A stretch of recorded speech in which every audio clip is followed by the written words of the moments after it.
안녕하세요. 2021학년도 3월 전국연합학력평가 고3 한국지리 해설의 저는 이진웅입니다.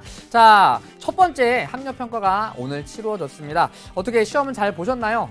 겨울방학 동안 열심히 준비했던 실력들을 잘 뽐내고 오셨는지 모르겠습니다. 자, 실제 학력평가 시험, 그러니까 모의고사를 실제 보고 나니까 생각보다 긴장도 많이 되고, 그리고 준비했던 만큼 실력을 다 발휘하기가 또 쉽지 않았을 것 같습니다. 자, 어쨌든 첫 번째 시험입니다. 이번 첫 번째 시험을 발판으로 앞으로 보는 여러 시험들에 좋은 성적을 거둘 수 있는 발판이 될 수 있는 3월 학력평가가 되었으면 좋겠습니다. 자, 1번부터 20번까지 어떤 문항들이 출제되었는지는 제가 총평에서 간단하게 소개해 드렸으니까요. 전체적인 내용과 관련된 얘기들은 총평을 통해서 확인하시기 바라고요. 자, 이번 해설에서는 1번부터 20번까지 실제로 문제를 한번 풀어보도록 하겠습니다. 어떤 문항들이 출제되었고 또 어떻게 풀이하면 좋을지 한번 살펴보도록 하죠. 자, 먼저 1번 문항입니다. 바로 볼게요. 1번. 자, 다음은 답사 장면의 일부라고 합니다. 가지역을 지도의 A부터 E에서 고르라고 합니다. 자, 일단 지도가 나왔으니까 보기에 지도가 나오면 지도부터 확인하는 것이 좋습니다. 자, 지도부터 볼게요. 자, A는 어딘가요? A는 강원도의 북서쪽 구석입니다. 항상 여러 도의 구석에 있는 지역들의 지명들을 잘 기억해 두시는 것이 좋습니다. 강원도의 북서쪽 구석은 철원입니다. 철원. 다음 B는 여기입니다. 여기 철원이 있고요. 철원 아래쪽에 우리 산천어 축제가 열리는 화천이라는 곳이 있습니다. 그리고 여기 강원도의 북쪽에서 정 가운데에 있는 양구라는 곳입니다. 그래서 국토의 정중앙에 위치하고 있기 때문에 백꽃 축제가 열리는 곳이기도 하죠. 그래서 국토의 정중앙이면서 강원도 북쪽의 5지역 중에 정가운데이기도 합니다. 양구. 다음 여기는 고속버스를 타고 양양에 간 강동, 삼시, 고성이에요. 그래서 여기 양구와 고성 사이에 있는 B는 인제라는 곳입니다. 인제. 저기다 한번 적어볼게요. 인제. 다음 C. 자, 역시 구석에 있는 지역입니다. 강원도의 남서쪽 구석에 위치하고 있는 지역입니다. 강원도에서 인구가 가장 많은 곳이기도 하죠. 원주라는 곳이죠. C는 원주. 다음 D. 자, D는 여기가 강릉입니다. 강릉. 그리고 이렇게 말씀드렸었죠. 강릉을 평정한 태삼이, 강릉을 평정한 태삼이, 강릉을 평창입니다. 동계올림픽이 열렸던 평창. 다음 E. 강릉을 평정한 태삼이, E는 태백입니다. 태백. 자, 그럼 돌아가 볼게요. 자, 겸재정선은 가의 정자연에서 한탄강의 절경을 진경산수화로 남겼습니다. 끝났네요. 한탄강이 흐르고 있는 곳입니다. 자, 일단 계속 읽어볼게요.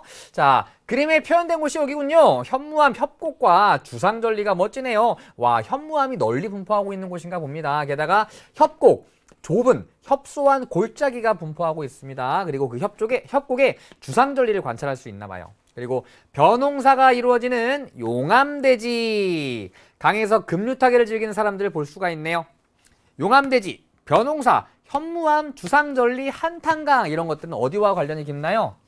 철원이죠. 철원에 용암대지가 있고요. 용암대지 옆에 한탄강이 협곡을 파면서 흘러가고 있습니다. 그리고 용암대지 위쪽에서는 벼농사가 널리 이루어지고 있죠. 그래서 정답은 A, 철원 골라주시면 됩니다. 참고로 인제는 사실 그렇게 많이 나오는 지역은 아닙니다.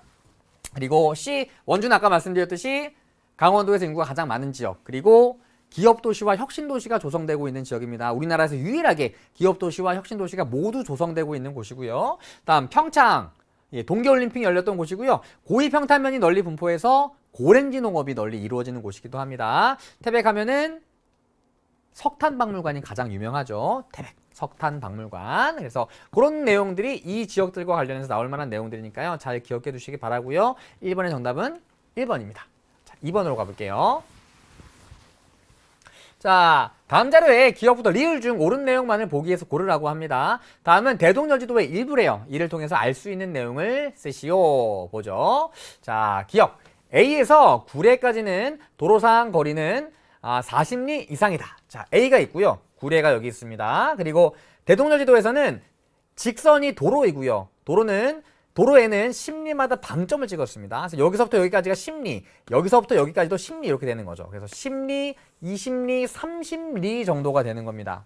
그러니까 10리, 20리, 30리 정도가 되니까 A부터 구례까지의 거리는 40리 이상이 아니죠. 그래서 기억이 틀렸습니다. 다음 니은 백두대간의 일부로 분수계를 이루고 있대요. 자, 지리산은 백두대간의 일부인가요? 예, 백두대간은 우리 한반도의 가장 중심이 되는 산줄기고요. 백두산부터 어디까지? 네, 지리산까지 이어집니다. 지리산까지. 그래서 백두대간의 일부입니다. 그리고 분수계를 이루고 있대요. 분수계는 물이 나뉘어지는 경계를 얘기하죠. 자, 대동여지도에서 요 굵은 선들은 산줄기를 얘기하고요.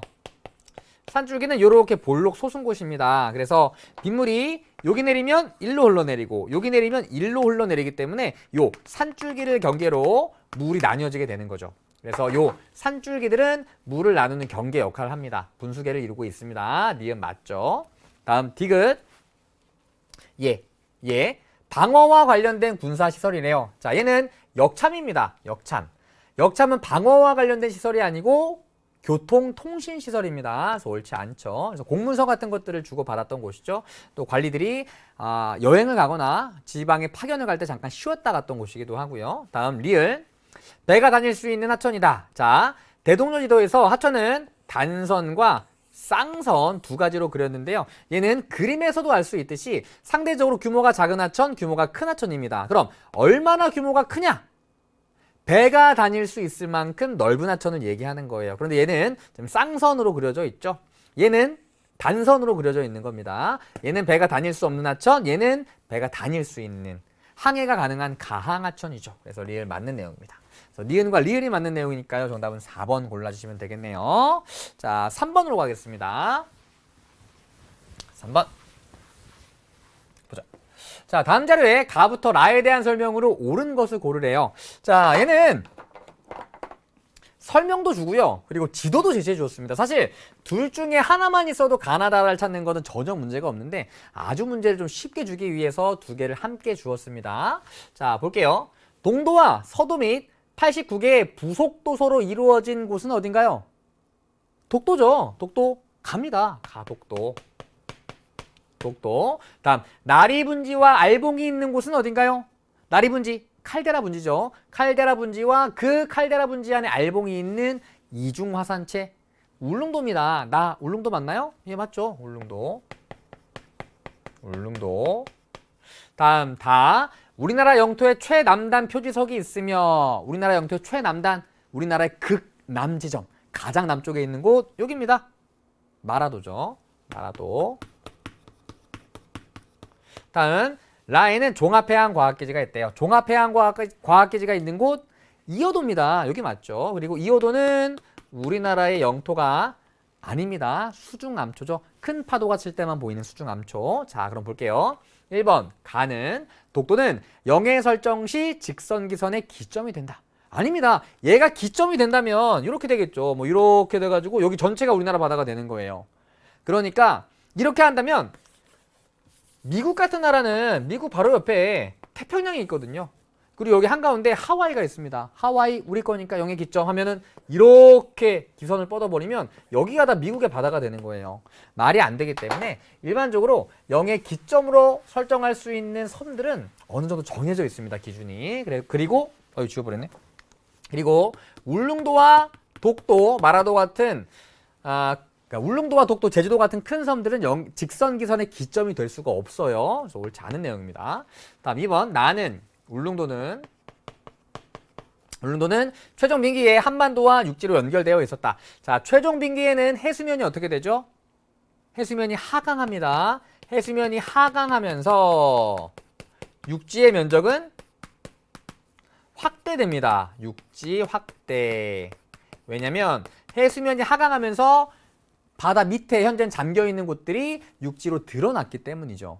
자, 그런데 수심이 얕았던 황해는 빙기 때 대부분 다 육지로 변해버립니다. 그러나 동해 같은 경우에는 수심이 깊기 때문에 해수면이 하강했던 최종 빙기 때도 육지로 변한 곳들이 많이 없었어요. 그래서 울릉도와 독도는 여전히 섬으로 남아 있었습니다. 그래서 2번 울릉도는 최종 빙기에 한반도와 육지로 연결되어 있었다.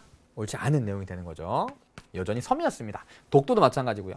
다음 독도는 이어도보다 일출 시각이 이르다. 자, 일출 시각이 이르다는 것은 동쪽에 위치하고 있다는 얘기죠. 일반적이 아니라 자, 일몰, 일출, 그리고 남중시각, 일몰시각, 일출시각, 남중시각은 동쪽에 위치할수록 빠릅니다. 동쪽에 위치할수록 해가 먼저 뜨고 먼저 집니다. 그리고 남중하는 시각도 이릅니다. 그래서 이 얘기는 가는 다보다 일출 시각이 이르다는 것은 가는 다보다 동쪽에 위치한다, 이 얘기랑 똑같은 말이죠. 그리고 독도는 우리나라에서 가장 동쪽에 위치하고 있는 극동지역이기 때문에 우리나라 모든 지역 중에서 일출이 가장 빠른 곳입니다. 그래서 3번이 맞는 내용이죠. 정답은 3번. 다음 4번. 마라도는 울릉도보다 가장 높은 지점의 해발 고도가 높대요. 아닙니다. 울릉도는 급경사의 종상 화산체예요. 이렇게 급경사의 화산체를 이루고 있고요. 그 안에 알봉이 이렇게 형성되어 있습니다. 그런데 마라도 같은 경우에는 상당히 평평한 화산체입니다. 이렇게 타원형으로 생겼는데, 위에서 바라보면 이렇게 타원형으로 생겼는데요. 옆에서 바라보면 이렇게 굉장히 평탄한 지형을 갖추고 있습니다. 그래서 울릉도보다는 해발 고도가 낮죠. 그래서 틀렸습니다. 다음, 마라도와 이어도는 모두 천연보호구역으로 지정이 되어 있다. 자, 여기에서 마라도와 독도가 천연보호구역으로 지정이 되어 있습니다. 그리고 이어도는 천연보호구역으로 지정이 되어 있지 않습니다. 그래서 만약 가와 다가 천연보호구역으로 지정이 되어 있다, 이것은 맞는 내용입니다. 그런데 이어도는 아니기 때문에 틀렸습니다. 정답은 3번 골라주시면 돼요. 좋습니다. 3번의 정답은 3번. 자, 4번으로 가보겠습니다. 4번. 지도에 A부터 D 지형에 대한 설명으로 옳은 것을 고르래요. 자, A는 이빨 모양으로 튀어나와 있네요. 예, 암석해안 또는 그냥 암석해안이라고 적을게요. 해식예라고 생각해도 괜찮습니다. 암석해안. 다음 B는 점이 찍혀 있는데 바다 쪽에 점이 찍혀 있네요. 갯벌. 다음 C는 점이 찍혀 있는데 육지 쪽에 점이 찍혀 있네요. 사빈. 다음 D는 사빈보다 뒤쪽에 표시가 되어 있습니다. 사빈의 배후에 발달되는 지형이죠. 해안사구입니다. 해안사구. 그래서 이렇게 지형도에 점이 찍혀 있다는 것은 무엇인가 퇴적물이 쌓여 있다는 거예요. 그런데 그 퇴적물이 바다 쪽에 쌓여 있으면 갯벌입니다. 왜냐하면 얘는 밀물 때는 물에 잠겼다가 썰물 때는 육지로 드러나는 곳이기 때문에 그렇죠. 다음, 해안 쪽에 쌓여 있을 때는 이제 모래들이 주로 쌓여 있죠. 사빈이 됩니다. 그리고 여기도 퇴적물이 쌓여 있는 거예요. 그런데 사빈의 배후에 쌓여 있기 때문에 살짝 높이가 높은 언덕입니다. 그래서 해안 사구가 D가 되는 거죠. 자, 그럼 볼게요. A는 암석해안은 시간이 지남에 따라 바다 쪽으로 성장한다, 이렇게 튀어나온다는 얘기예요. 아닙니다. 암석해안은 파랑의 힘이 집중되는 곳에 발달됩니다. 그래서 파랑 에너지가 계속해서 이쪽에 집중되기 때문에 여기가 침식을 당하게 되죠. 그러면서 점차 육지 쪽으로 후퇴하게 됩니다. 그래서 틀렸죠. 다음 B는 갯벌입니다. 갯벌은 주로 조류의 퇴적작용으로 형성된다. 맞죠? 얘는 조류의 퇴적작용으로 형성되는 지형입니다. 정답은 2번이네요. 다음 3번. D는 해안사구는 염전이나 양식장으로 이용된다. 염전이나 양식장으로 주로 이용되는 곳은 갯벌입니다. 다음 C에서는, 사빈에서는 A에서보다 파랑의 침식작용이 활발하다.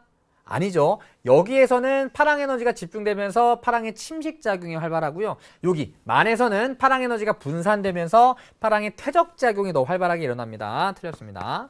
다음, 해안사구는 사빈보다 퇴적물질의 평균 입자 크기가 크다.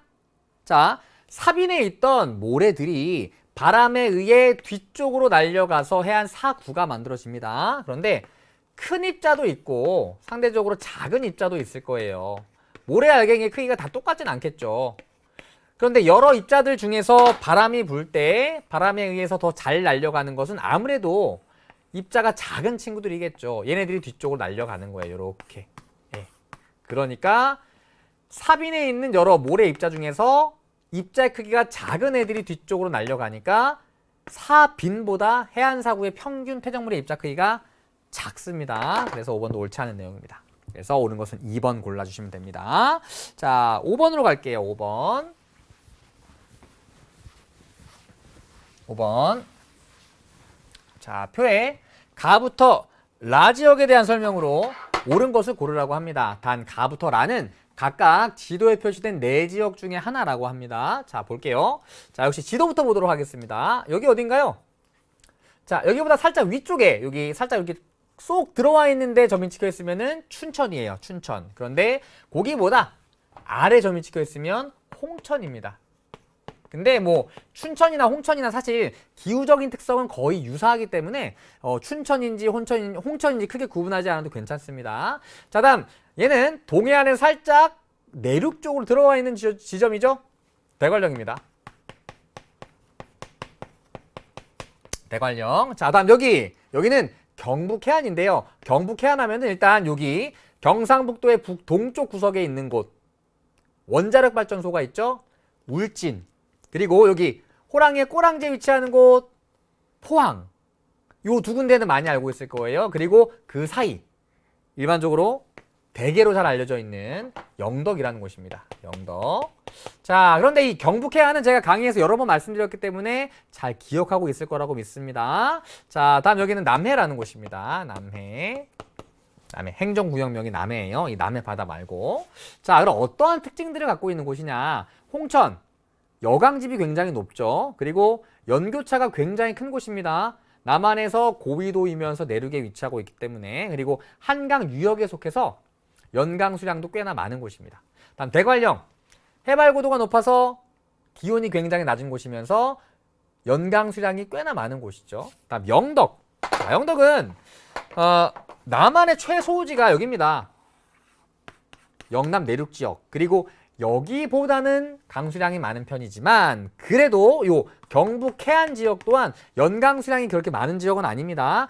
그래서 제가 요 영덕, 울진, 포항 이런 지역들도 연강 수량이 꽤나 적은 소우지이다. 꼭 알아두라고 얘기했었죠. 영덕도 소우지에 해당됩니다. 다음 남해. 얘는 제주도 및 남해안 일대가 한반도 전체 최다우지이니 남해도 다우지일 거예요. 다우지라는 특징을 갖고 있습니다. 자, 그럼 볼게요. 자, 가나 다라 중에서 연강 수량이 가와 라가 많습니다. 그럼 네 지점 중에 연강 수량이 많은 두 지점을 골라보라면 한반도 전체 최다우지인 제주도 및 남해안 일대에 포함되는 남해, 그리고 대관령입니다. 두 군데가 연강 수량이 가장 많아요. 그런데 연강 수량의 차이가 그렇게 크지 않죠. 자, 그럼 눈일수로 가와 라를 구분해 주어야 되는데요. 대관령과 남해 중에 누가 더 눈이 많이 내릴까요? 대관령은 해발 고도가 높아서 기온이 낮은 곳이기 때문에 당연히 눈이 더 많이 내리겠죠. 그래서 네 지역 중에서 눈이 가장 많이 내리는 곳입니다. 그래서 대관령이 가예요. 그럼 대관령만큼 눈이 많이 내리진 않지만 연강 수량은 꽤나 많은 남해가 라가 됩니다. 다음 영덕은 어때요? 아까 얘기했듯이 얘보다는 강수량이 많은 편이지만 연강수량이 꽤나 적은 곳이기 때문에 영덕이 다가 되고요. 다음 홍천이 나가 됩니다. 나 이렇게 찾아갈 수 있습니다. 볼게요. 1번 대관령은 남해보다 연평균 기온이 높대요. 아닙니다. 얘기했었죠. 대관령은 해발 고도가 높아서 기온이 낮은 대표적인 지역입니다. 틀렸습니다.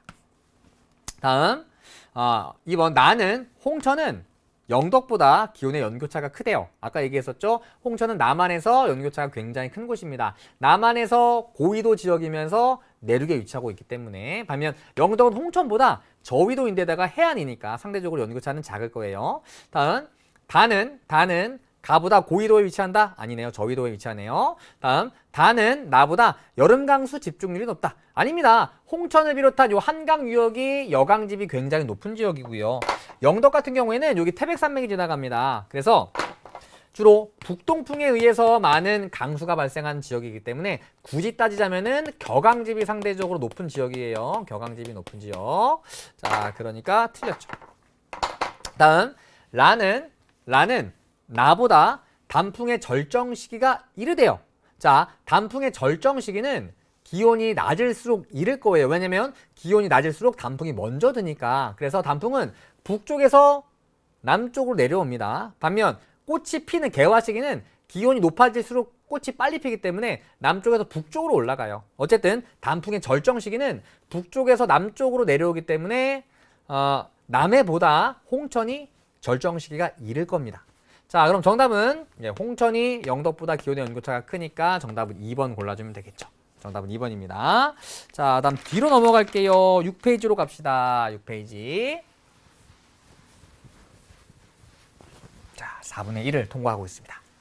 보죠. 다음 자료는 지형사진 공모전 안내문과 수상작이라고 합니다. 가에 들어갈 내용으로 가장 적절한 것은 자, 주제 가와 관련해 형성된 지형이라고 합니다. 자, 수상작 1. 강릉시 모모유괴소에서 정동진 방향으로 촬영한 사진으로 해안당구의 모습을 담았다. 해안당구. 수상작 2. 영월군 모모 전망대에서 촬영한 사진으로 산지 사이를 공유하는 감입공유하천의 모습을 담았다. 얘네들은 공통적으로 무엇과 관련해 형성된 지형인가요? 해안당구, 파식대나 해안 퇴적 지형이 융기하여 형성된 지형이죠. 융기. 감입공유하천, 평지를 흐르던 자유공유하천이 신생대 제3기 경동성 요공운동에 의해 융기하여 형성된 지형입니다. 그래서 공통적으로 융기와 관련해 형성된 지형이죠. 정답은 3번 골라주시면 됩니다. 그래서 제가 요거 말씀드렸었죠. 융기와 관련된 지형. 엄마 고3이 되니까 너무나도 고단감이 들어서 아침에 융기하기가 어렵네요. 너무나도 고단감이 들어 융기하기 어렵네요. 고2평탄면 단구. 단구는 해안당구도 있고요. 하안당구도 있습니다. 그 다음에 감입공유하천. 이 지형들이 다 융기 영향을 받은 지형들입니다. 그래서 해안당구와 감입공유하천. 해안당구와 감입공유하천. 신생대 집안 융기와 관련된 지형들이죠. 정답은 3번. 자, 다음 7번으로 갈게요. 7번. 자, 그래프는 지도에 표시된 세 구의 지역 내 총생산, 제조업과 금융 및 보험업 부가가치 생산액을 나타낸 것이라고 합니다. 자, 그리고 세 구는 요 구입니다. 요 구. 자, 어떤 구가 나왔느냐? 자, 얘는 중구죠. 중구. 자, 어쨌든 정확한 이름은 모르더라도 얘는 어떠한 특성을 갖고 있는 곳이죠? 예, 도심의 특성을 갖고 있는 곳입니다. 다음 여기 강봉원이다. 강봉원 노원입니다. 노원구. 노원구는 어떤 특성을 갖고 있는 곳이죠? 네, 외곽 지역의 특징을 갖고 있는 곳입니다. 다음 여기 어떻게 되죠? 어렸을 때 제가 영구를 너무 많이 봐서 엄마가 영구를 금지시키셨다. 영구금. 금천입니다. 금천구. 이 영구금은 어떠한 특징을 갖고 있는 지역들? 제조업이 발달한 지역이라는 공통점을 가지고 있습니다. 제조업. 자, 그럼 볼게요. 자, 왼쪽에 가나 다가 있는데 가는 금융 및 보험업이 가장 많이 발달한 곳입니다. 금융 및 보험업의 부가가치 생산액이 가장 많은 곳. 어딜까요? 네, 중구. 도심입니다. 여기는 수많은 업무 기능이 밀집되어 있기 때문에 당연히 금융 및 보험업 부가가치 생산액이 가장 많을 거예요. 그래서 얘가 가가 됩니다. 가. 다음 다는 나보다 제조업 부가가치 생산액이 더 많습니다. 그러니까 제조업이 발달한 금천구가 되겠죠. 다음 노원구 같은 경우에는 외곽 지역의 특징을 갖고 있어서 주거 기능이 상대적으로 탁월하게 발달한 곳입니다. 그래서 제조업 발달도 상대적으로 적은 곳이고 금융 및 보험업 부가가치 생산액과 제조업 부가가치 생산액이 모두 굉장히 적은 곳입니다. 그래서 얘가 나가 되죠. 자, 볼게요. 자, 가는 나보다 초등학교 학생 수가 많다? 아닙니다. 초등학교 학생 수는 외곽 지역이 더 많습니다. 상주 인구가 더 많기 때문이죠. 자, 다음 나는 가보다 거주자의 평균 통근거리가 멀다. 자, 직장, 업무 기능은 도심 쪽에 집중되어 있기 때문에 도심 쪽에 거주하는 사람들은 평균 통근거리가 가까운 편입니다. 그러나 외곽 지역은 상대적으로 업무 기능이 미약하기 때문에 여기 거주하는 사람들은 도심 쪽으로 또는 부도심 쪽으로 출근을 해야 돼요. 그러니까 거주자의 평균 통근거리가 멀죠. 그래서 나는 가보다 거주자의 평균 통근거리가 멀다. 맞는 내용입니다. 다음 디귿. 나는 다보다 주간인구 지수가 높대요. 아닙니다. 금천구는 제조업이 발달한 곳입니다. 그러니까 다른 지역에서 이쪽으로 통근하는 사람들도 꽤나 많거든요. 금천구로. 그런데 노원구 같은 경우에는 주거 기능이 탁월한 곳이기 때문에 상대적으로 출퇴근 시간대 다른 지역으로의 유출이 많을 거예요. 그래서 주간 인구 지수는 다가 높을 겁니다. 다음 리을. 다는 가보다 제조업 종사자가 많다. 예, 제조업이 발달한 곳이니까. 그래서 니은과 리을이 맞는 내용이니까요. 정답은 4번 골라주시면 되겠네요. 4번. 좋습니다. 8번으로 가보겠습니다. 8번. 자, 그래프는 세 권역의 염전, 대지, 공장 용지 면적을 비교한 것이라고 합니다. 가나다 권역으로 옳은 것을 고르래요. 자, 단 가나다는 수도권, 영남권, 호남권 중에 하나네요. 자, 그럼 일단 염전은 다가 가장 면적이 넓습니다. 그래서 지목별 면적이 가장 넓은 권역의 값을 100으로 했을 때 상대값을 나타낸 것이라고 합니다. 그러니까 다가 염전의 면적이 가장 넓은 곳이죠. 자, 염전은 무엇을 개간하여 염전으로 만들죠? 갯벌입니다. 갯벌. 갯벌에다가 염전을 만들게 됩니다. 그 얘기는 염전의 면적이 넓다는 것은 갯벌이 넓게 분포한다는 얘기랑 똑같은 얘기입니다. 그럼 세 권역 중에서 갯벌의 면적이 가장 넓은 권역은 호남권이죠. 리아스 해안이 발달합니다. 그래서 해안선의 드나듦이 복잡하고 섬이 굉장히 많아서 갯벌이 형성되기에 아주 탁월한 조건을 갖추고 있죠. 게다가 조차도 크기 때문에. 그래서 염전의 면적이 가장 넓은 다가 호남권입니다. 호남권. 자, 다음 가와 나를 비교해 보았더니 일단 나는 공장 용지 면적이 가장 넓습니다. 그리고 가는 대지의 면적이 가장 넓은데 대지는 주거용 및 상업용 건물을 짓는 데 활용되는 땅이래요. 쉽게 얘기하면 대지의 면적이 넓다는 것은 건물이 많다는 거고, 이거는 뭐 완전히 비례하는 것은 아니지만 인구가 많다는 얘기랑 어느 정도 일맥상통하는 얘기입니다. 그러니까 상대적으로 가는 인구가 많은 곳, 그리고 나는 공업이 발달한 곳. 그럼 수도권과 영남권 중에 상대적으로 공업이 더 발달한 곳은 영남권이겠죠. 그리고 인구가 더 많은 곳은 수도권일 겁니다. 그래서 가가 수도권, 나가 영남권이니까 정답은 1번 골라주시면 됩니다. 그래서 요 문항은 갯벌을 염전으로 개간을 한다. 그러니까 갯벌의 면적이 넓은 지역이 염전의 면적도 넓을 거야. 이 내용을 가지고 일단 호남권부터 찾은 다음에 수도권과 영남권을 구분해주는 문항이었습니다. 자, 다음 9번으로 갈게요. 9번 보죠. 다음 자료에 가나 시기에 대한 옳은 설명만을 보기에서 고르라고 합니다. 단 가와 나는 1월, 겨울, 8월, 여름, 겨울과 여름 중에 하나라고 합니다. 자, 그럼 볼게요. 가. 끝없이 펼쳐진 설경이 아름다운 뭐뭐. 설경, 눈 온 풍경을 얘기하는 거죠. 당연히 눈은 겨울에 내리니까 얘는 1월입니다. 1월. 1월이라고 적어도 되고요. 겨울이라고 적어도 괜찮습니다. 다음 나는 바닷길에 열리는 신비로운 모모 해수욕장. 해수욕장에 놀러 가는 건 여름에 놀러 가겠죠. 8월입니다. 8월. 그리고 여름입니다. 여름. 자, 그럼 볼게요. 기억. 겨울에 추위에 대비한 전통가옥 시설에는 온돌이 있다. 맞죠? 온돌은 겨울철 추위에 대비하기 위한 전통가옥 시설. 그리고 대청마루는 여름철 더위에 대비한 전통가옥 시설입니다. 자, 다음 니은. 나에는 남고 북조의 기압 배치가 주로 나타난다. 여름에는 남쪽에 북태평양 기단의 세력이 강력해지면서 남고 북조의 기압 배치가 나타나고요. 겨울에는 시베리아 쪽에 시베리아 기단의 영향이 강력해지면서 서고 동조의 기압 배치가 나타납니다. 그래서 나에는 남고 북조형의 기압 배치가 주로 나타난다. 맞죠? 다음 디귿. 그러니까 겨울은 여름보다 낮의 길이가 길다. 아니죠. 겨울에는 막 5시, 5시 반쯤만 돼도 해가 금방 져버립니다. 그런데 여름에는 8시, 8시 반? 굉장히 늦은 시간까지 해가 떠 있죠. 그래서 낮의 길이는 여름이 훨씬 더 깁니다. 그래서 틀렸습니다. 다음.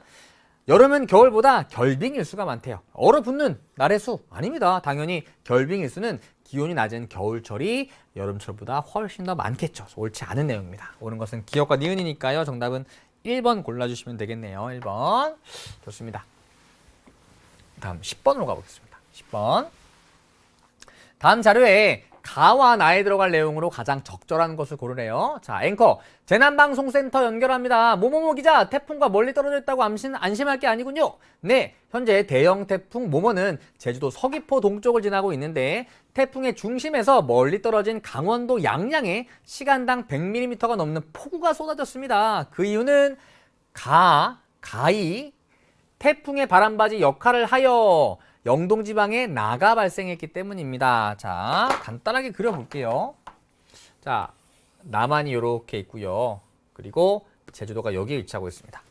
자, 태풍은 열대성 저기압이에요. 그래서 태풍의 중심으로 반시계 방향으로 바람이 불어 들어가고 있습니다. 그러니까 지금 제주도 서귀포의 동쪽을 지나고 있대요. 자, 절반을 나눠서 아래쪽이 서귀포, 위에가 제주가 되니까요. 서귀포의 동쪽이니까 요 즈음을 지나가고 있다고 가정을 해보죠. 자, 그럼 여길 지나가고 있는데 태풍의 중심으로 이렇게 반시계 방향으로 바람이 불어 들어오고 있는 거예요. 이렇게. 그런데 강원도 양양은 위치가 대략 여기쯤이 되는 거죠. 여기쯤. 그리고 여기에 태백산맥이 자리 잡고 있습니다. 자, 그런데 태풍의 중심으로 반시계 방향으로 바람이 불어 들어오다 보니 바람이 이렇게 불어 들어오면서 태백산맥을 만나게 되는 거죠. 그럼 태백산맥을 타고 올라가면서 구름을 만들고 비를 뿌리게 되는 겁니다. 그래서 태풍은 여기에 위치하고 있지만 이 태풍의 중심으로 반시계 방향으로 바람이 불어 들어가면서 태백산맥에 바람이 부딪혀서 지형성 강수를 발생시키는 거죠. 그래서 그 이유는 가가 태풍의 바람 바지 역할을 했대요. 가가 뭔가요? 요겁니다. 태백산맥. 그래서 태백산맥이 태풍의 바람바지 역할을 하여 영동지방에 바람이 산을 타고 올라가면서 구름을 만들고 비를 뿌리는 형태의 강수를 지형성 강수라고 얘기하죠. 그래서 정답은 1번 골라주시면 됩니다.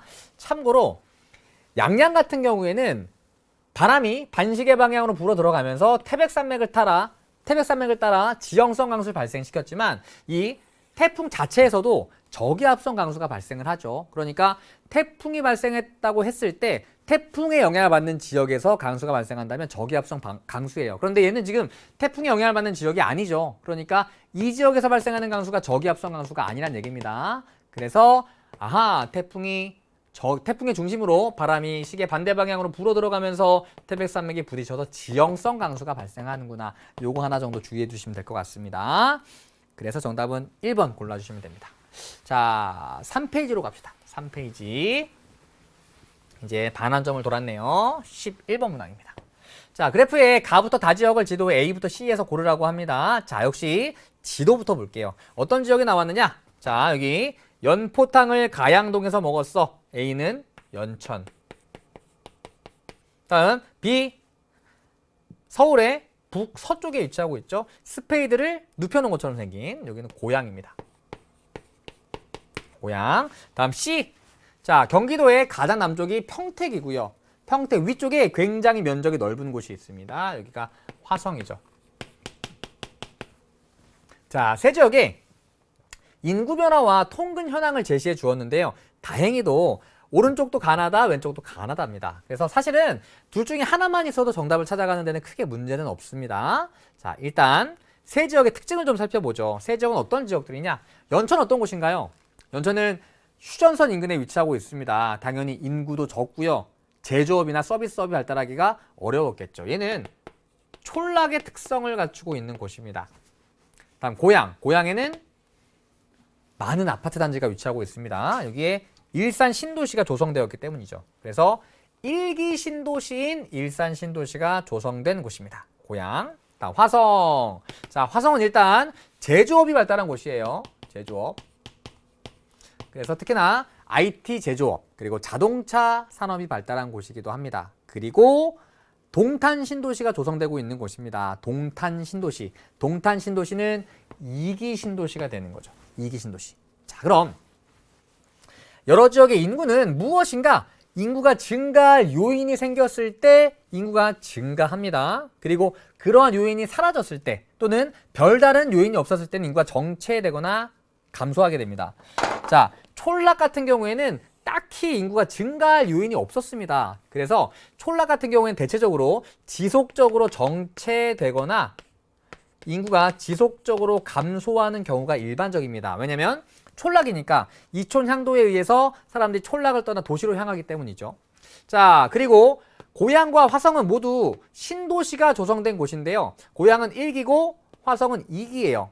자, 그럼 얘가 더 먼저 신도시가 조성되었으니 얘는 조금 더 이른 시기에 인구가 증가했을 것이고 화성은 2기 신도시가 지금 계속 조성이 되고 있습니다. 그러니까 고향보다 조금 더 늦은 시기에 인구가 증가했을 거예요. 자, 그럼 왼쪽에 인구 변화 그래프에서 가장 쉽게 찾을 수 있는 것은 자, 일단 이 그래프는 각 지역의 2000년 인구를 100으로 했을 때 해당 연도의 상대값을 나타낸 겁니다. 지수 그래프라고 하죠. 무조건 2000년의 인구를 100으로 두고 그리고 여러 시기의 인구를 상대값으로 나타낸 겁니다. 그래서 얘는 인구의 변화를 보여주는 그래프라고 볼 수가 있습니다. 그러니까 가가 지금 인구 변화 값이 요 그래프의 값이 가장 크잖아요. 그렇다고 인구가 가장 많은 게 아니에요. 모든 지역의 인구값, 2000년의 인구값을 다 100으로 두었기 때문에 인구 변화를 보여주는 거지 요 지수값이 크다고 해서 절대값이 큰 것은 아닙니다. 어쨌든 가는 최근에 인구가 빠르게 증가한 지역이라는 것을 알 수 있는 거고요. 다 같은 경우에는 꾸준히 인구가 감소한 지역이라는 것을 확인해 볼 수가 있습니다. 그럼 얘가 연천이 되는 거죠. 다가 A. 그렇죠. 자, 다음 가와 나는 인구가 증가했습니다. 가 같은 경우에는 1980년 이후에 큰 변화가 없다가 2000년 이후에 가파르게 인구가 증가하기 시작합니다. 그래서 2000년의 인구를 100으로 두었을 때 2019년에 인구가 400을 넘어갑니다. 그러니까 2019년의 인구가 2000년 인구보다 4배 더 많다는 얘기입니다. 4배 이상. 엄청나게 빠르게 인구가 증가한 거죠. 2000년 이후. 다음, 나도 꾸준히 인구가 증가하고 있으나 2000년 이후에는 그렇게 가파르게 증가하고 있지는 않습니다. 오히려 요 시기에 더 인구가 빠르게 증가했다는 것을 확인해 볼 수가 있죠. 특히나 요 시기에 인구가 가파르게 증가를 합니다. 굳이 비교를 해보자면 나는 요 시기에 인구가 빠르게 증가한 거고 가는 요 시기에 인구가 빠르게 증가한 거죠. 그러니까 나의 인구가 더 빠르게 증가하고 그 다음에 가의 인구가 증가했던 겁니다. 그러니까 고향과 화성 중에서 인구 증가 시점이 더 빨랐던 곳은 1기 신도시가 조성된 고향일 테니 둘 중에 가와 나 중에 더 빠른 시기에 인구가 증가한 나가 고향이 되는 거죠. 얘가 B. 그러면 화성이 C가 될 거고요. 가가 될 거고요. 그리고 화성은 2기 신도시, 동탄 신도시가 조성되고 있기 때문에 2000년 이후로 굉장히 인구가 빠르게 증가한 곳입니다. 자, 지워볼게요. 그래서 가가 C, 화성, 나가 B, 고향, 그리고 다가 A, 연천입니다. 자, 오른쪽 그래프도 볼게요. 통근 현황입니다. 통근 현황. 그래서 통근시 평균 소요 시간과 전철 지하철을 이용한 통근 인구 비율이 나와 있습니다. 자, 전철 지하철을 이용했다고 하는 것은 수도권에서는 사실 요 전철과 지하철망들이 서울을 중심으로 깔려 있습니다. 물론 지하철을 타고 경기도에서 경기도로 출근할 수도 있겠지만 기본적으로 전철과 지하철을 이용해서 출근한다는 것은 서울로 향하는 사람들의 비중이 굉장히 높다는 것을 의미합니다. 그래서 가나 다 중에 나를 봤더니 전철, 지하철을 이용한 통근 인구 비율이 거의 15%에 육박을 합니다.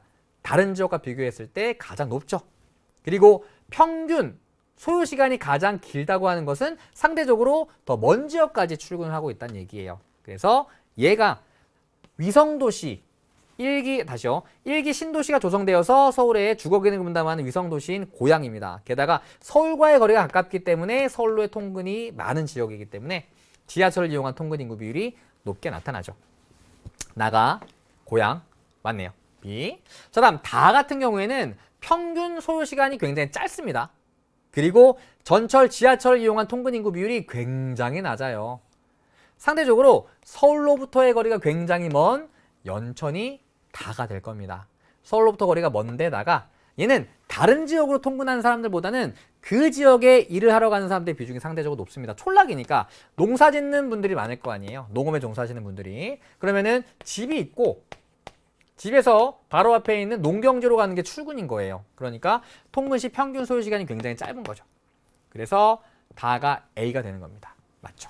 그래서 확인까지 마쳤습니다. 가나 다가 CBA가 되네요. CBA. 정답은 5번 골라주시면 됩니다. 5번. 자, 다음 12번으로 가보도록 하겠습니다. 12번. 자, 보죠. 12번. 그래프에 가나다 지역에 대한 설명으로 옳은 것을 고르라고 합니다. 단 가나다는 각각 수도권, 충청권, 호남권 중에 하나라고 합니다. 자, 일단 왼쪽 그래프부터 볼게요.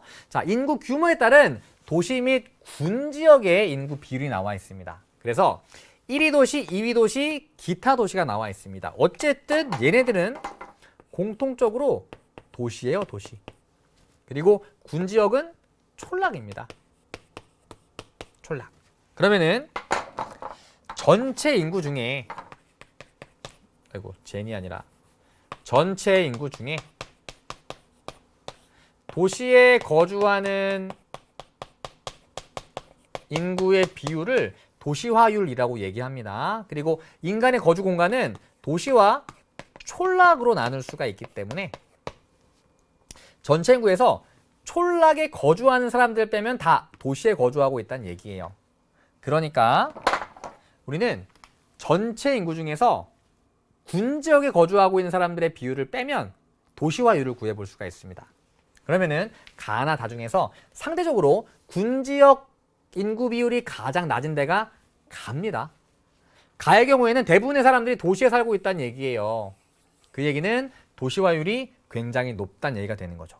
그러면 수도권, 충청권, 호남권 중에 도시화율이 가장 높고 도시가 가장 많이 발달한 곳, 사람들이 대부분 도시에 거주하고 있는 곳은 수도권이겠죠. 그래서 가가 수도권입니다. 수도권. 자, 다음 나와 다가 남아있는데요. 자, 나와 다 같은 경우에는 1위 도시, 2위 도시, 기타 도시가 굉장히 비슷합니다. 자, 뚜렷한 차이는 군지역이 나가 다보다 비율이 더 높다는 거예요.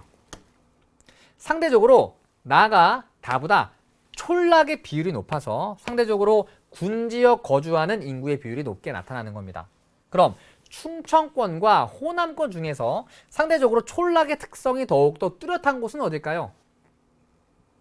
호남권이 되는 거죠. 그래서 군지역 인구 비율이 가장 높은 나가 호남권, 다가 충청권이 됩니다. 그래서 도시화율은 수도권이 가장 높아요. 그리고 제시된 세 지역 중에 호남권이 가장 낮습니다. 호남권은 우리나라의 3대 촌락의 특징이 가장 뚜렷하게 나타나는 세 도를 골라보라고 하면 경북, 그리고 전북, 전남이잖아요. 우리나라 3대 촌락에 해당되는 전북과 전남이 모두 호남권에 포함이 되기 때문에 호남권은 상대적으로 촌락의 특성이 뚜렷한 곳, 도시화율이 가장 낮은 곳입니다. 자, 그리고 요 문항도 이제 왼쪽도 가나다, 오른쪽도 가나다입니다. 조금 어렵게 내면은 왼쪽은 가나다, 오른쪽은 ABC로 낸 다음에 선지에 가나다와 ABC를 섞어서 내면 조금 어려워지거든요. 근데 3월이기 때문에 조금 문제 쉽게 출제한 것 같아요. 왼쪽도 가나다, 오른쪽도 가나다입니다. 자, 어쨌든 우리가 가나다를 찾긴 했지만 확인을 해보자는 거죠. 자, 일단 권역 간의 인구 이동은 인구 규모가 클수록, 그리고 거리가 가까울수록 인구 이동이 활발하게 일어납니다. 그렇죠? 그러면 기본적으로 수도권, 충청권, 호남권 중에서 인구 규모가 가장 큰 곳은 수도권입니다. 수도권. 그리고 충청권과 호남권은 상대적으로 인구 규모가 작죠. 그럼 수도권은 인구 규모가 크기 때문에 충청권과도 상대적으로 더 많은 인구 이동을 할 것이고요. 그리고 호남권과도 상대적으로 더 많은 인구 이동을 할 거예요. 그러니까 나를 봤더니 다보다 가와 더 많은 인구 이동을 하고 있습니다. 그리고 다를 봤더니 역시 나보다 가와 더 많은 인구 이동을 하고 있습니다. 그렇죠? 그리고 가는 나와 그리고 다와 굉장히 많은 인구 이동을 하고 있죠. 그러니까 가와 나 간, 그리고 다시요, 나와 다 간의 인구 이동이 가장 인구 이동의 값이 작아요. 그 얘기는 나와 다가 상대적으로 인구 규모가 작은 두 권역이라는 것을 알 수가 있습니다. 그러니까 상대적으로 인구 이동이 많은 가가 수도권이 되는 거죠. 인구 규모가 큰 거니까. 자, 그리고 나와 다가 호남권 아니면 영남권인데, 자, 나를 봤더니 나는 수도권과의 인구 이동에서 이만큼 순유입을 기록하고 있고 이만큼의 순유출을 기록하고 있습니다. 이만큼의 유입을, 이만큼의 유출을 기록하고 있습니다. 그러니까 나를 기준으로 가와의 인구 이동에서 유입보다 유출이 많아요. 그 얘기는 순유출을 기록하고 있는 거죠. 들어오는 사람보다 빠져나간 사람이 더 많다는 얘기예요. 자, 반면 다 같은 경우에는 수도권과의 인구 이동에서 들어오는 사람이 나간 사람보다 더 많습니다. 순유입을 기록하고 있다는 거죠. 자, 그럼 충청권과 호남권 중에서 상대적으로 수도권과의 인구 이동에서 순유입을 기록하고 있는 곳은 어디일까요? 충청권이 되겠죠. 최근의 성장의 아이콘. 최근 충청권의 인구와 제조업이 빠르게 성장을 하고 있다. 특히나 수도권과의 접근성이 향상되면서 많은 인구가 충청권으로 이동을 하고 있다. 그리고 제조업이 발달하면서 수도권뿐만이 아니라 다른 권역에서도 많은 사람들이 충청권으로 이동을 하고 있다. 이런 내용들 학습했었잖아요. 그래서 수도권과의 인구 이동에서 순유입을 기록하고 있는 다가 충청권이 되는 거고요. 그리고 나가 호남권이 되는 겁니다. 그래서 확인을 해보면 나가 호남권, 다가 충청권. 맞죠? 자, 그리고 또 하나 힌트가 있죠. 아이고, 지워버렸네. 방금 인구 규모가 클수록 그리고 거리가 가까울수록 인구 이동량이 많다 그랬죠. 그래서 거리를 생각해보면 수도권, 충청권, 호남권이 됩니다. 그러니까 충청권은 수도권과의 거리가 호남권과의 거리보다 더 가까워요. 그러니까 상대적으로 수도권과의 인구 이동이 더 많은 권역은 수도권과의 거리가 가까운 충청권이 된다는 얘기죠. 그래서 인구 이동량이 더 많은 다가 충청권이 된다. 이렇게 찾아갈 수 있습니다. 자, 그럼 볼게요. 1번. 나에는 호남권에는 행정중심 복합도시가 있다. 행정중심 복합도시, 줄여서 행복도시라고 하죠. 어딘가요? 세종입니다. 세종. 세종은 호남권이 아니라 충청권에 있죠. 다음, 수도권은 호남권보다 2위 도시의 인구가 적대요. 자, 수도권의 2위 도시는 인천입니다. 인천. 인천의 인구가 300만 정도 돼요. 그리고 호남권의 1위 도시가 광주입니다.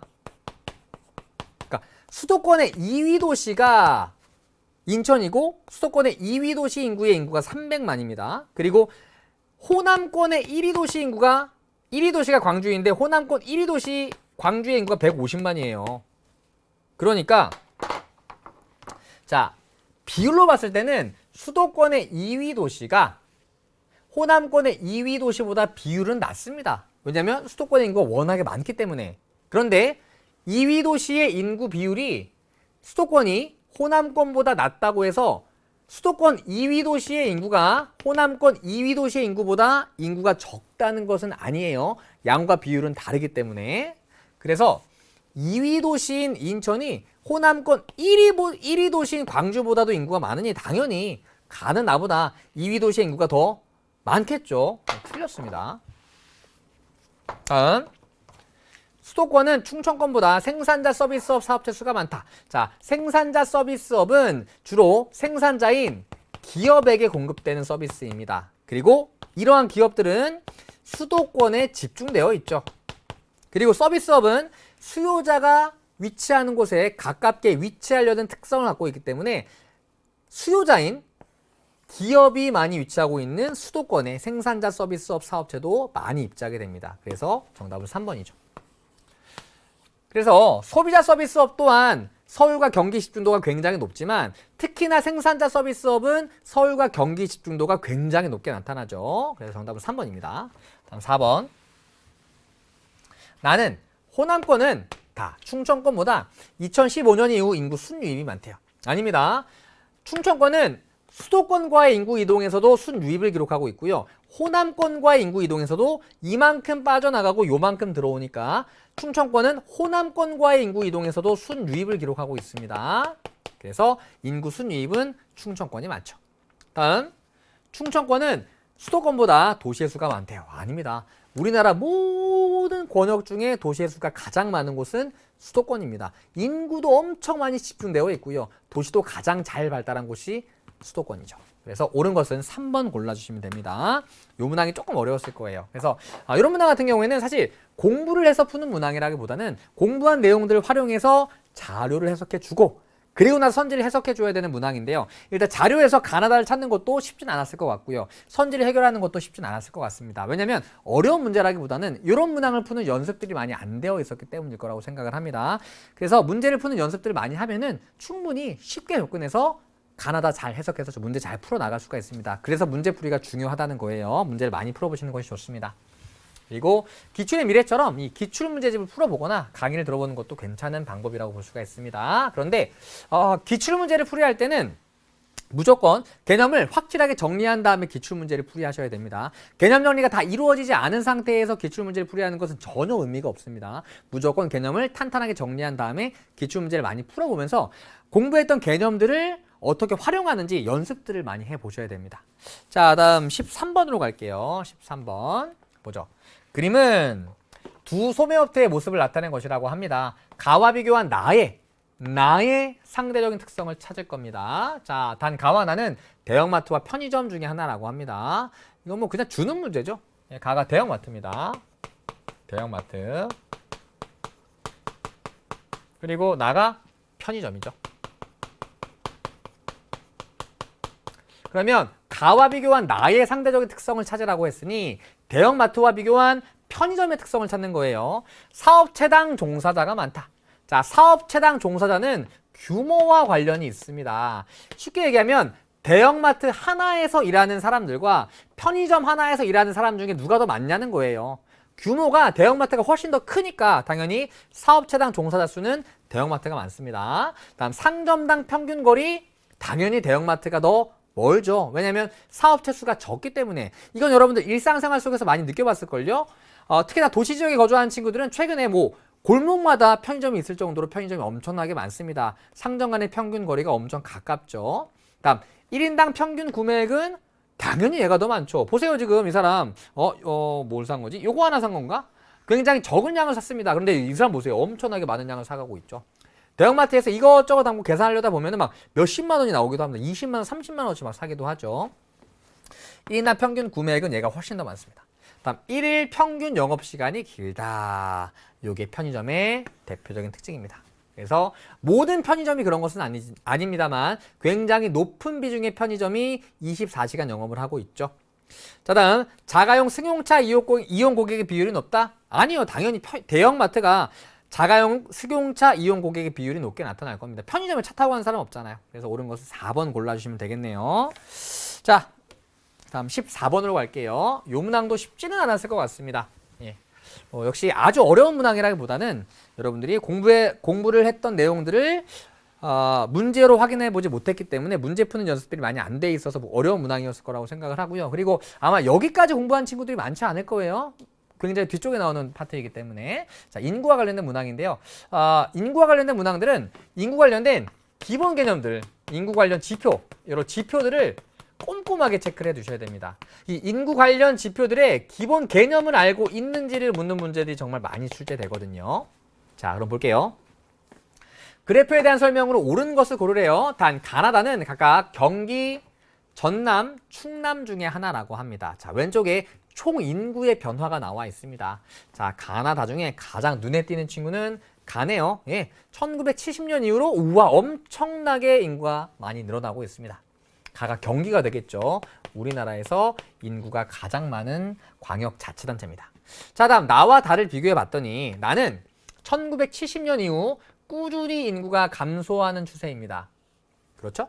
반면 다는 2000년까지는 인구가 대체로 감소했으나 2000년 이후 인구가 꾸준히 증가하고 있는 곳입니다.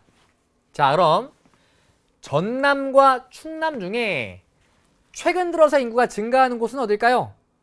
예, 아까도 얘기했었죠. 성장의 아이콘. 최근 제조업이 발달하고 서울과 수도권과의 접근성이 향상되면서 빠르게 인구가 증가하고 있다. 충남입니다. 그래서 최근 인구가 증가하고 있는 다가 충남이 되고요. 꾸준히 인구가 감소한 나는 전남이 됩니다. 특히나 전남은 촌락의 특성이 아주 뚜렷한 곳이기 때문에 이촌양도에 의해서 많은 사람들이 도시로 빠져나가게 되었죠. 자, 가나다. 오른쪽 볼게요. 자, 왼쪽도 가나다고 오른쪽도 가나다이기 때문에 사실 다 가나다를 다 찾은 건데요. 그래도 확인을 한번 해보도록 하겠습니다. 자, 청장년층 및 노년층의 인구 비율이래요. 자, 경기, 전남, 충남 중에서 청장년층 인구 비율이 가장 높은 곳은 어딜까요? 예, 도시의 비중이 높은 경기가 청장년층의 인구 비율이 가장 높을 거예요. 그래서 가가 청장년층의 인구 비율이 가장 높기 때문에 가가 경기입니다. 맞죠? 다음 노년층의 인구 비율이 가장 높은 곳은 예, 방금 얘기했었죠. 촌락의 특징이 뚜렷한 전남일 겁니다. 그래서 나가 전남이 되고요. 맞죠? 다음에 다가 충남이 됩니다. 요 그래프가 여기에서 이렇게 교차하기 때문에 나와 다를 헷갈리시면 안 돼요. 나가 전남이고요. 다가 충남이에요. 자, 그럼 볼게요. 1번. 가에는 혁신도시가 있다. 자, 혁신도시는 수도권에 있는 공공기관을 지방으로 이전시켜서 그 지역의 성장을 도모하고자 마련된 도시입니다. 그러니까 수도권인 경기에 혁신도시가 있지는 않겠죠. 그래서 혁신도시는 경기에 없습니다. 다음. 나는 전남, 다는 충남이다. 어이구, 답이 나왔네요. 정답은 2번. 다음 3번. 2019년 경기는 충남보다 총부양비가 높대요. 자, 이거는 여러분들 나중에 정말 귀에 못이 박히게 들을 내용입니다. 자, 총부양비는 청장년층 인구 비율과 어떻게 되죠? 반비례합니다. 반비례. 그래서 총부양비를 이렇게 구할 수가 있죠. 총부양비는 청장년층 인구 분의 U 플러스 노 곱하기 100입니다. 분모에 청장년층이 들어가기 때문에 얘가 커지면 전체 값이 작아지고요. 얘가 작아지면 전체 값이 커지게 되죠. 그래서 총부양비는 청장년층 인구 비율과 반비례한다. 이거를 정말 꼭 알아두셔야 됩니다. 정말 마치 파블로프의 개처럼 총부양비가 나오면 자동으로 청장년층 인구 비율이 튀어나와야 되고요. 만약에 선지나 자료에 청장년층 인구 비율이 나왔다면 역시 자동으로 총부양비가 떠올라 주셔야 됩니다. 정말 많이 나오는 내용입니다. 자, 결국 이 얘기는 무슨 얘기냐? 경기는 충남보다 총부양비가 높대요. 그런데 주어져 있는 자료는 청장년층 인구 비율이 주어져 있습니다. 그런데 총부양비는 청장년층 인구 비율과 반비례하기 때문에 경기는 충남보다 총부양비가 높다는 얘기는 청장년층 인구 비율이 낮다는 얘기랑 똑같은 얘기가 되는 거죠. 그런데 경기는 충남보다 청장년층 인구 비율이 높습니다. 그래서 틀린 선지가 되는 거예요. 자, 다음 2019년 경기는 전남보다 노령화 지수가 높대요. 자, 노령화 지수는 U분의 노 곱하기 100으로 구할 수가 있는데요. 사실 구해보지 않아도 경기는 전남보다 청장년층 인구 비율이 높고요. 또 경기는 전남보다 노년층의 인구 비율이 낮아요. 그러니까 굳이 구하지 않아도 사실은 경기는 전남보다 노령화 지수가 낮다는 것을 짐작해 볼 수가 있습니다. 그리고 공부했던 친구들은 알 거고요. 왜냐하면 우리나라의 모든 광역자치단체 중에 노령화 지수, 노년층의 인구 비율 가장 높은 곳이 전남이기 때문에 그렇습니다. 그런데 굳이 구해보자면 자, 노령화 지수는 U분의 노 곱하기 100으로 구할 수가 있는데 자료에는 노와 청만 나와 있습니다. 자, 그런데 자, 100에서 경기부터 볼게요. 경기. 자, 100에서 U와 다시요. 100에서 노와 청을 빼주면 U를 구할 수가 있는 거죠. 왜냐면 U, 청, 노를 합치면 100이 돼야 되는 거니까. 자, 그래서 경기에서 100에서 경기의 노가 한 12 정도 됩니다. 정확한 숫자 필요 없어요. 대략적으로 12. 청은 74 정도.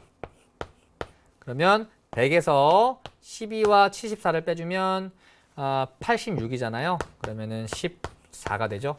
예, 확인해 봐야 됩니다. 맞나요? 88 맞네요. U가 14. 다음 전남. 역시 100에서 빼줍니다. 전남. 노가 22 정도. 청이 66 정도. 그러면은 100에서 88을 빼는 거니까 88을 빼는 거니까 죄송해요. 이거 잘 안 되네. 12가 되는 거죠. 12. 맞죠? 자, 그러면 노령화 지수를 구해 보면 위에다 적어 볼게요. 경기는 U분의 노 곱하기 100이니까 14분의 12 곱하기 100이 되는 거고, 전남은 U분의 노니까 12분의 22 곱하기 100이 되는 겁니다. 누가 더 큰 숫자인가요? 예, 얘는 분자가 분모보다 크고요. 얘는 분모가 분자보다 크니까 얘가 더 큰 숫자가 되는 거죠. 얘가. 그래서 노령화 지수는 전남이 더 높다. 그래서 4번이 옳지 않은 내용이 되는 거죠. 자, 하지만 아까 얘기했듯이 굳이 구하지 않아도 전남이 경기보다 노령화 지수가 높다는 것은 우리가 이미 알고 있는 내용입니다. 자, 다음 1970년에서 2019년 사이에 충남은 전남보다 인구가 많이 감소하였다. 아닙니다. 충남이 전남보다 굳이 따지자면 충남은 인구가 1970년에서 2019년에 이렇게 변했으니까 인구가 요만큼 감소한 거죠.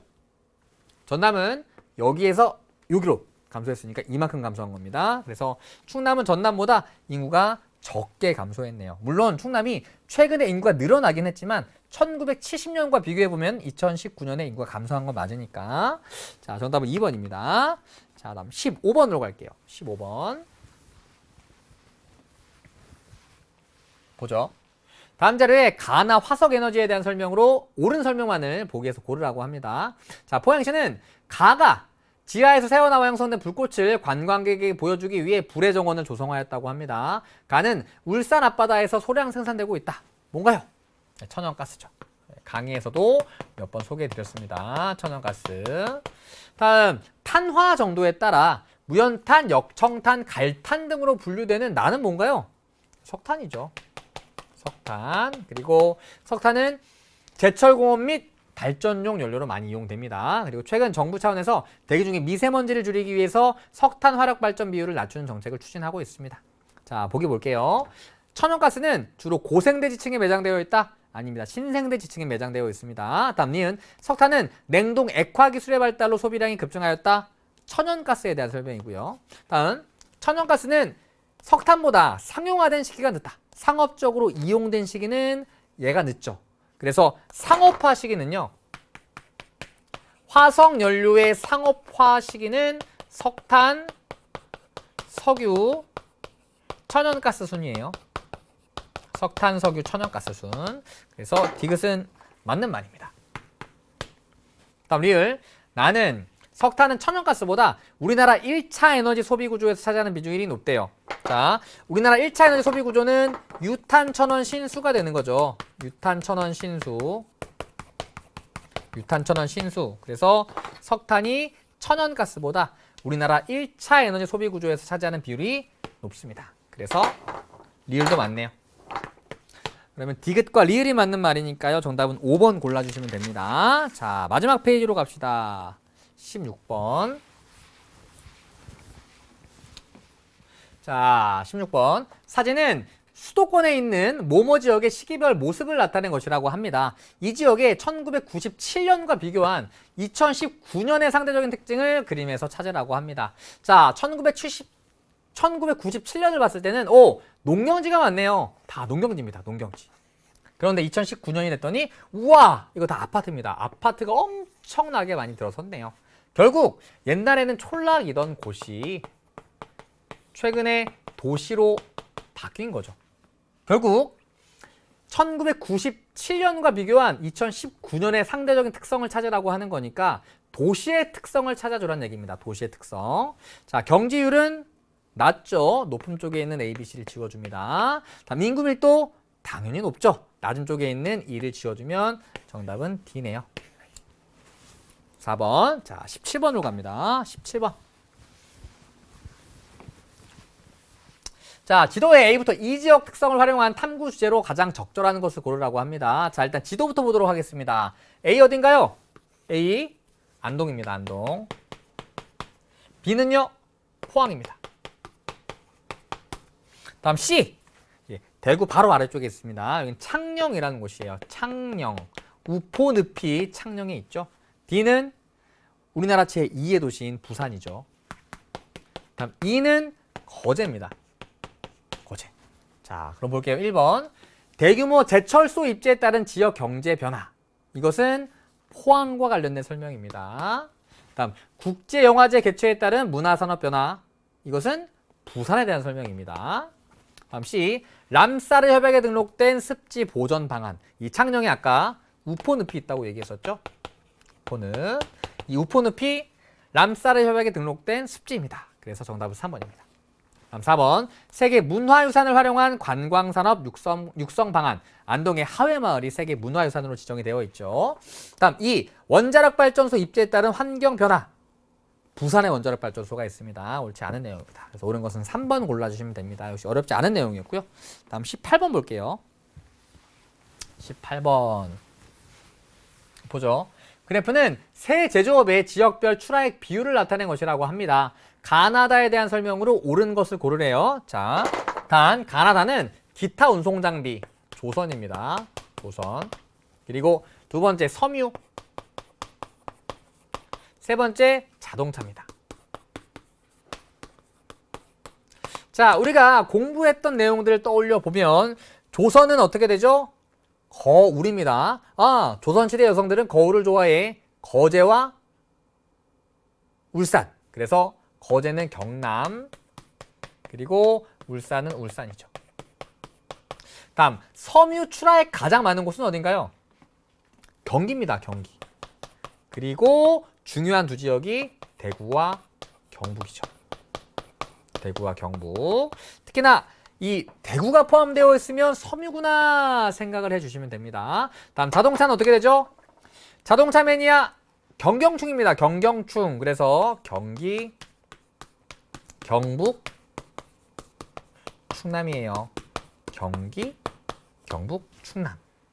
자, 그럼 가나다는 세 제조업의 지역별 출하액 비율을 나타낸 건데요. 자, 봤더니 전체에서 영남권이 차지하는 비율이 나와 있습니다. 이렇게.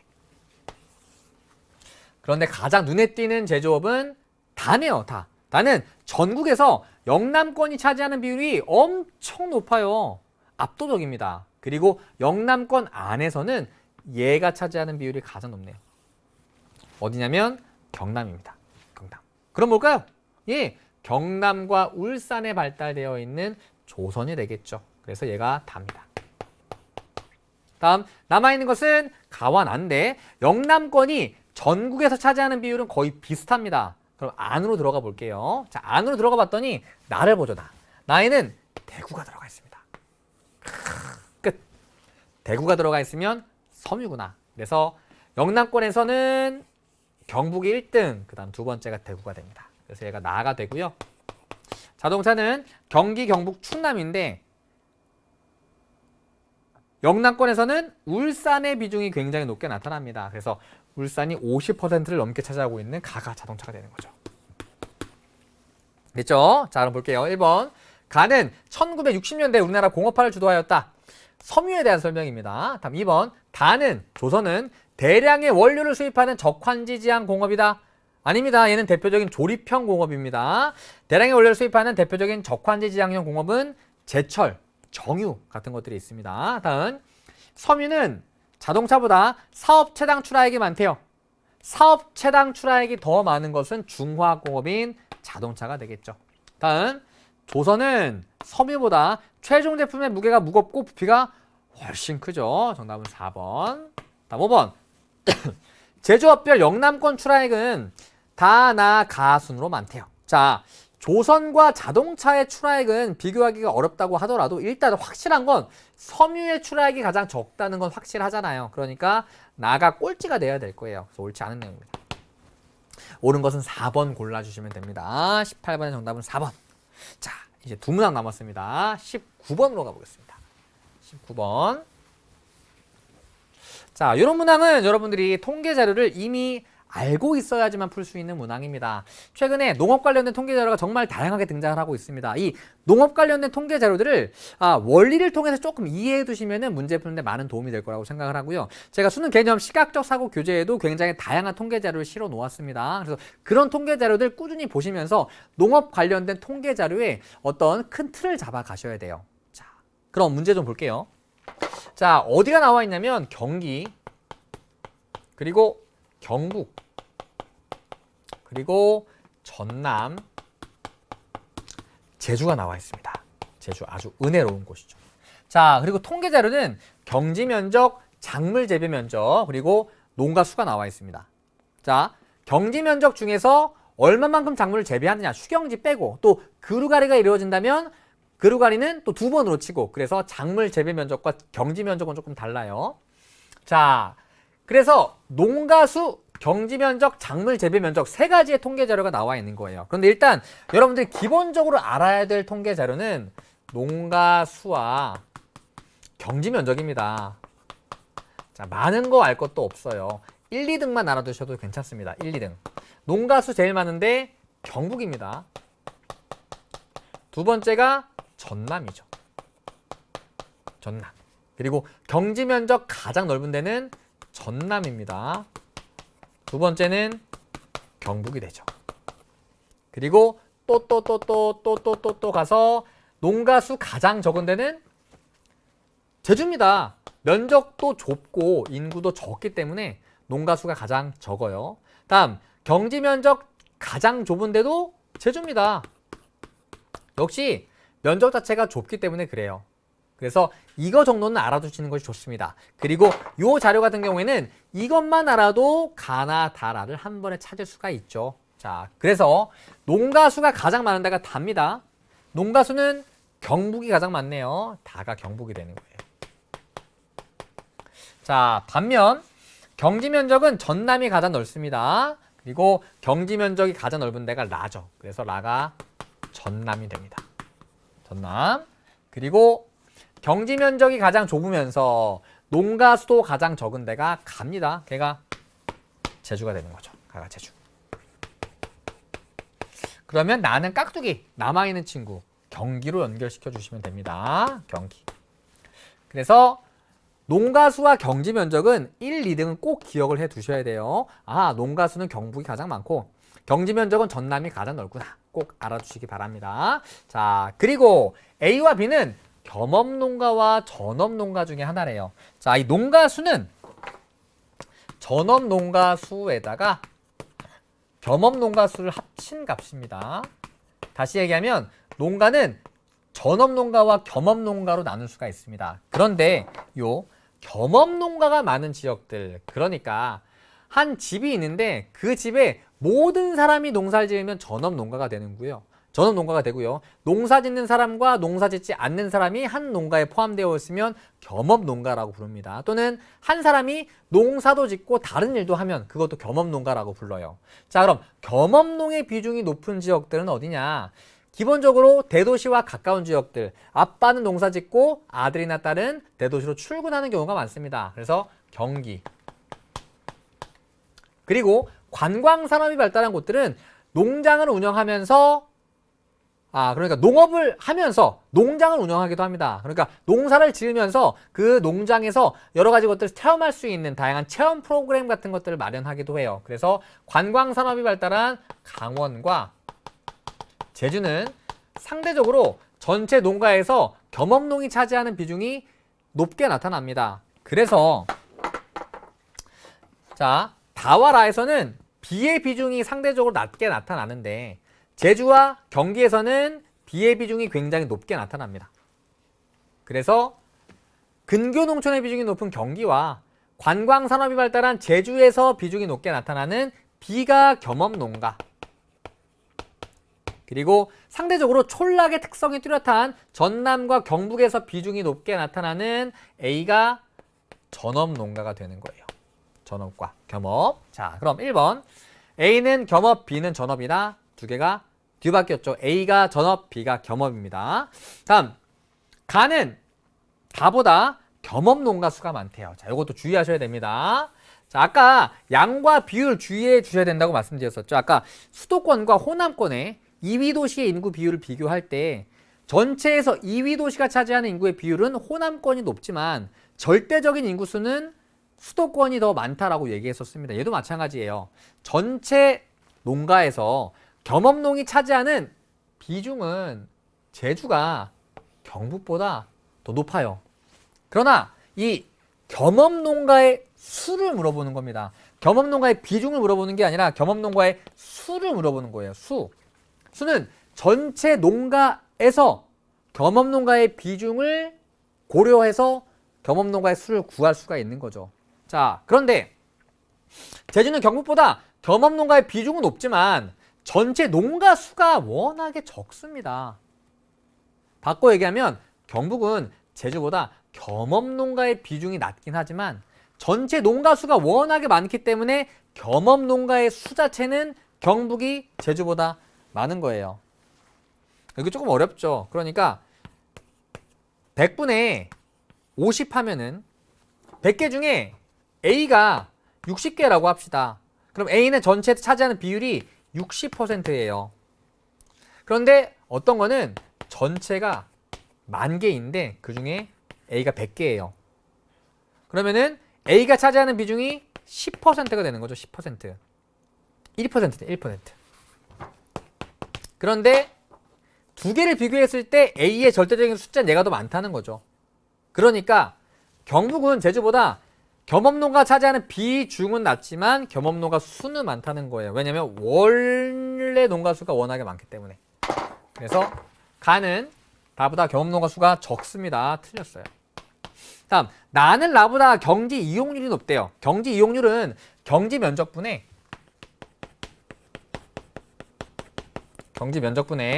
작물 재배 면적 또는 경지 이용 면적이라고 하기도 해요. 여기에다가 100을 곱할 수가 있습니다. 그래서 이렇게 구할 수 있어요. 이렇게 선을 그어서 이 선보다 아래쪽에 있으면 경지 면적 대비 작물 재배 면적이 좁은 거예요. 반면 이 선보다 위에 있으면 경지 면적 대비 작물 재배 면적이 넓은 거예요. 그래서 경지 이용률은 위에 있는 지역이 더 높은 거고 아래에 있는 지역이 더 낮은 겁니다. 그래서 나는 이 선 아래쪽에 있죠. 라는 이 선 위에 쪽에 있어서 경지 면적 대비 작물 재배 면적의 비중, 경지 이용률은 라가 나보다 높은 겁니다. 틀렸습니다. 다음, 경북은 제주보다 지역 내 경지 면적 중 반면적의 비율이 높다. 아닙니다. 우리나라 모든 도 중에서 반면적의 비율이 가장 높은 데는 제주입니다. 다음, 전남은 경기보다 쌀 생산량이 많다. 우리나라에서 쌀 생산량이 가장 많은 도가 전남입니다. 옳은 것은 5번입니다. 그래서 굉장히 다양한 것들을 알아야 되기 때문에 이 문항이 이번 3월 학력평가에서는 가장 어려웠던 문항이었던 것 같습니다. 정답은 5번. 자, 마지막 20번 문제입니다. 20번 문제. 자, 다음 자료의 가나 지역을 지도에서 고르라고 합니다. 역시 지도부터 볼게요. 자, A는 어딘가요? A는 태안입니다. 태안. B는요? 충북의 정가운데 충주. C는 전주죠. D는 순천입니다. 자, 그럼 오늘 소개할 지역은 어딘가요? 관광 레저형 기업 도시가 있는 곳이고요. 신두리 해안에 커다란 모래 언덕이 있대요. 신두리 해안 사고가 있는 곳 태안이죠. 다음, 슬로시티로 지정된 나입니다. 그러면서 한옥마을이 있대요. 전주죠. C. 그래서 가 A, 나 C 골라주시면 돼요. 정답 2번입니다. 자, 오늘 준비한 문항은 여기까지입니다. 오늘 3월 학력평가 1번부터 20번 문항까지 풀어봤습니다. 자, 말씀드렸듯이 아주 어려운 문항들이 있기보다는 아직 여러분들이 준비가 되지 않았기 때문에 조금 어렵게 느껴지는 문제들이 있었을 거예요. 또는 어느 정도 준비가 됐던 학생들은 그래도 굉장히 쉽게 풀이할 수 있었던 문항이 아니었을까 생각을 해봅니다. 자, 어쨌든 제가 총평에서 말씀드렸지만 아직 3월입니다. 여러분들의 실력이 더 성장할 많은 시간들이 남아 있습니다. 앞으로 더 남은 시간들을 최대한 효율적으로 활용해 가면서 부족한 것들 많이 보완해 가시고 수능에 가서 정말 완벽한 실력으로 시험을 치를 수 있도록 열심히 준비하시기 바랍니다. 자, 고생 많으셨습니다. 남은 기간들 최대한 열심히 활용하면서 수능에서 좋은 성적을 거둘 수 있는 그날까지 저도 같이 응원하도록 하겠습니다. 자, 다른 강의에서 또 여러분들 찾아뵙겠습니다. 고생 많으셨습니다. 안녕!